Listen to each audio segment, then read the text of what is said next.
Fresh off that triple-double, Caitlin Clark, the unstoppable force, the 11th best guard in the league, gets a 26-point triple-double. How ironic. Alex Sarama, head coach of the Portland Fire, and Bridget Carlton of the Portland Fire took to the podium to address the difficulties and the issues they had with Caitlin Clark and the Indiana Fever, man.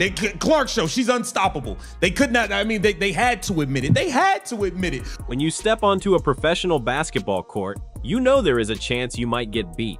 You know there is a chance you might even get blown out. But when you completely and utterly destroy a professional basketball team on their own home floor, you expect them to be mad. You expect them to be frustrated.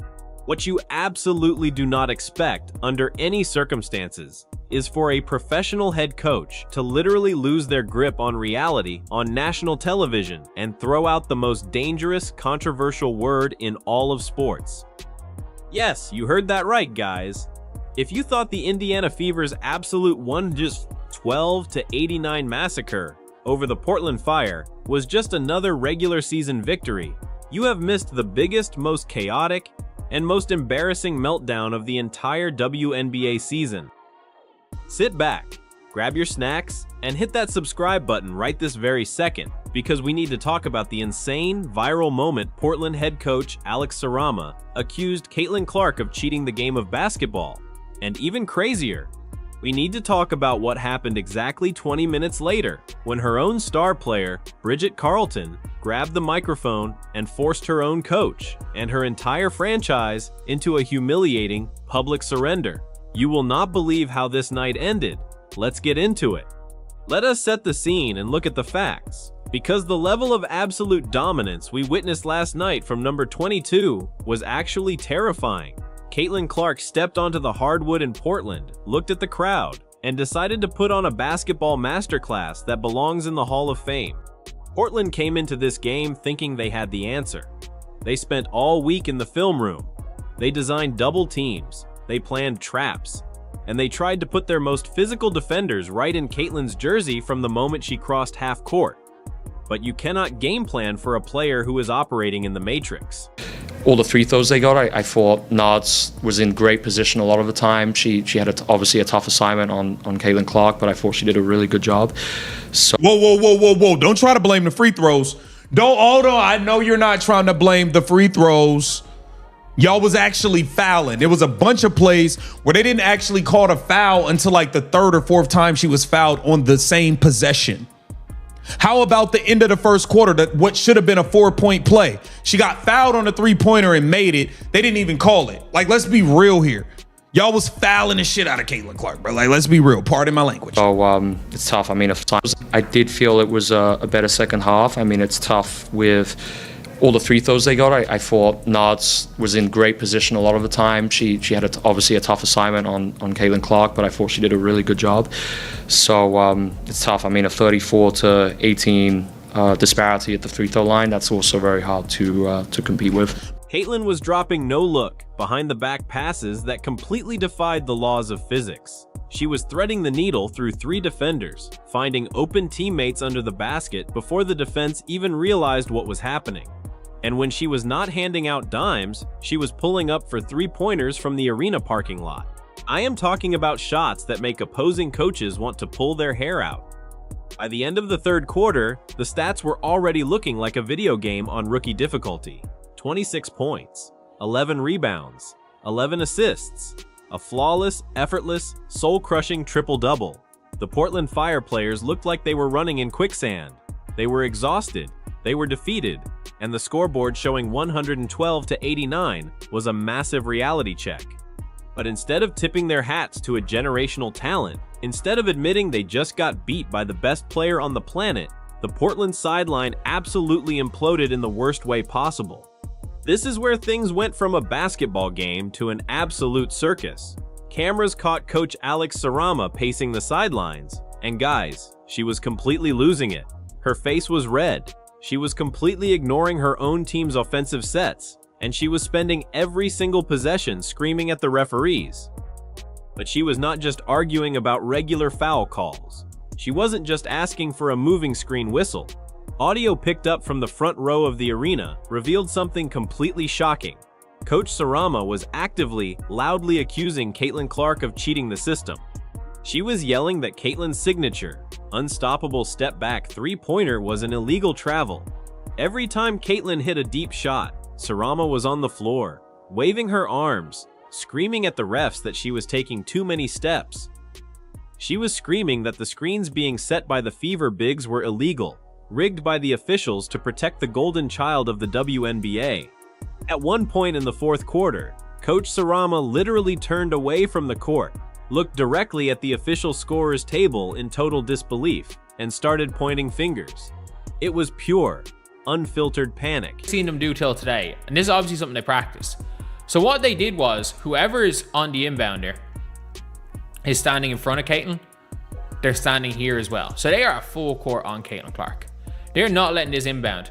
And one thing that I really like Caitlin was doing is they also kind of denied the run into Aaliyah Boston. Is that whenever Caitlin got stuck, especially up a score, Caitlin darted to here and got the ball thrown to her out of bounds, and then the other guard just came across here and just took the ball.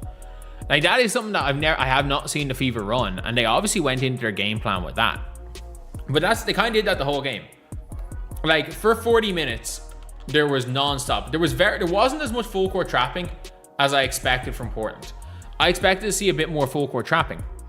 But like, you're kind of worried with Caitlin Clark in a full court trap because like what they don't do in their traps normally. Like, a lot of the time with a trap, you're trying to get them over here or over here, just so that you can use this as an extra defender, and it doesn't let you go backwards. You see, when a head coach realizes that all their late-night film sessions, all their defensive schemes, and all their motivational locker room speeches are completely useless against one single rookie, they panic. Their ego takes over. Coach Sarama simply could not accept that her elite defensive game plan was being torn to absolute shreds so easily. So, her brain went to the only excuse it could find to protect her pride. She must be cheating. The refs must be helping her. This level of talent cannot be real. But buddy, the real drama? The absolute mic drop moment that is breaking the entire internet right now? That did not happen on the basketball court. It happened deep in the tunnels of the arena, inside the post-game press conference. Coach Sarama walked into the media room looking like she was ready for a war. She sat down at the podium, adjusted the microphone, and she was fully prepared to continue her embarrassing rant. She was ready to complain about the officiating, criticize the rulebook, and make every single excuse in the universe for why her team gave up 112 points. But then, Bridget Carleton sat down next to her.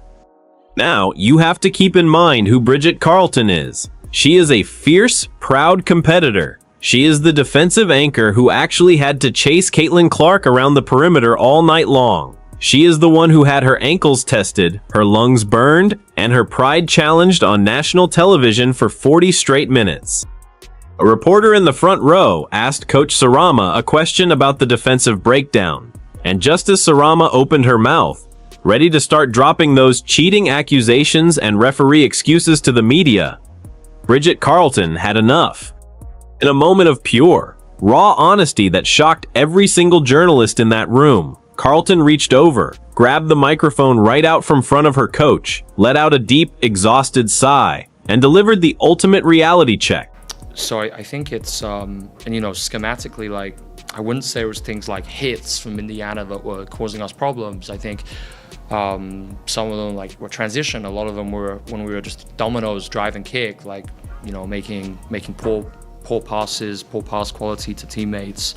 So I think it's really just how we, you know, it's always an interesting one, Sean, because I hate halftime. I feel like it's very generic feedback to talk about things like turnovers when there's not a root cause to them. But literally that's what it was at the half, in terms of we have to do a better job individually controlling these. There isn't one central theme to them, so let's be really mindful coming out, and we just got to keep addressing it with film and, you know, good practice design, and that's it. Questions? Any more? Coach, we had a tough game for Megan and Frida in the paint. You know, both of them are pretty good under the basket and three-point shooters. You know, what was it about their scheme that was really limiting to those two players? Yeah, I mean, I think we shot the ball from three really well as a team, like 45%, and it's we haven't had Meg's been great consistently for us for a stretch of game, a really long time. So it's happens, long season, so many games. I didn't really feel like it was anything special that we saw from Indiana that might have slowed them down, especially with how we space and all of that. And I also think there were just more opportunities for others tonight in terms of how we play with the target hunting, and I think our guards and our wings were just able to be in better positions to get great shots early on. They're weaking in their pick and roll covers, but Carla was able to get downhill a lot. So the pick and pops that we usually get, we just didn't get in that volume because we were going to other things. And over the past week, a lot of the attention is how does the team move on from Sarah Ashley Parker's injury, and Nadia and Carly are two of the prime people that you're probably looking at. Nadia's probably just had her best games in Bridget looked right into the cameras and said, "Stop, just stop. It is not the refs tonight. It is not illegal screens. She is just that good. You cannot stop her. We threw our entire playbook at her. We tried everything humanly possible, and she is just unstoppable." Guys, the silence in that media room was deafening. You could hear a pin drop. You could literally see Coach Alex Sarama's soul leave her body. Right there, on live television, a head coach's bitter delusion was completely shattered by her own star player. Bridget Carlton refused to play the victim card. She refused to lie to the fans. She looked at the stat sheet, looked at the cameras, and admitted what the rest of the league is absolutely terrified to say out loud right now. Caitlin Clark has completely hacked the WNBA. She is a cheat code, yes, but she isn't cheating. She is just operating on a level of basketball genius that these opposing coaches simply cannot comprehend, so they call it unfair. Bit of an off game against the Liberty, but she still was great in the fourth. Connecticut. Mazian does everything. Mazian bear hugs her. Seattle did everything to get the ball out of her hands. So important. Team's averaging 110 points per game. It's now at the stage where you might have to Maravich her. You might have to just say, we're gonna dare, Caitlin, you're gonna drop 45. You're gonna have to drop 45 on us. We are going to jam screens. We're gonna make you drop 40. This is Iowa Caitlin all over again. Where teams are now well, we have to either make Caitlin a scorer or make her a passer. And the pros now in this team are too good to lose in a 4-on-3 situation. You might have to just admit defeat and let Caitlin, just admit, okay, Caitlin, if she beats us, she beats us. Because if we focus all of our defense on trying to stop her, she's still going to get hers, and the rest of them are going to beat us. Because you absolutely can't. I don't think you can stop Caitlin Clark right now the way she's playing. The defenses that have been thrown at Caitlin Clark, even in these last 5 games, these are good defensive teams with smart defensive coaches. Caitlin's averaging nearly 30 and 10 over her last 5. She's averaging nearly 30 and 10. And they're throwing everything at her. Everything. This is not they're letting her do it. No, they're throwing everything at her. She is too good that no matter what you throw at her, she is still going to give you a 20 and 7 on a bad night. It's now at the stage where it's we can't let her and Kelsey combine for 52. We can't let her, Kelsey, and Aaliyah combine for 70 or for 60. It might have to be, look, we're going to make Caitlin, we're going to see if Caitlin Clark can drop 40 on us. That's basically it. That's what you have to do, because I think Sarama's tactics make Caitlin play defense, get her in foul trouble, take her out of her rhythm. If she sees, don't let her see the basket.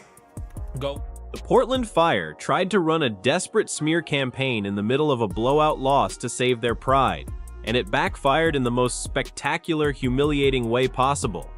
They were forced to wave the white flag in front of the whole world, and admit that the Caitlin Clark era is fully here, and absolutely no one in this league is safe. I need to hear from you guys in the comments right now, because this is wild. Have you ever seen a coach completely melt down and accuse a player of cheating like Alex Sarama did tonight? And on a scale of 1 to 10, how much respect do you have for Bridget Carleton for shutting her own coach down and telling the absolute truth? Drop your thoughts down in the comments below. If you loved this deep dive into the craziest drama in the WNBA, smash that like button, subscribe to the channel, and turn on those notifications so you never miss an update on this unstoppable Indiana Fever squad. I will see you all in the next one.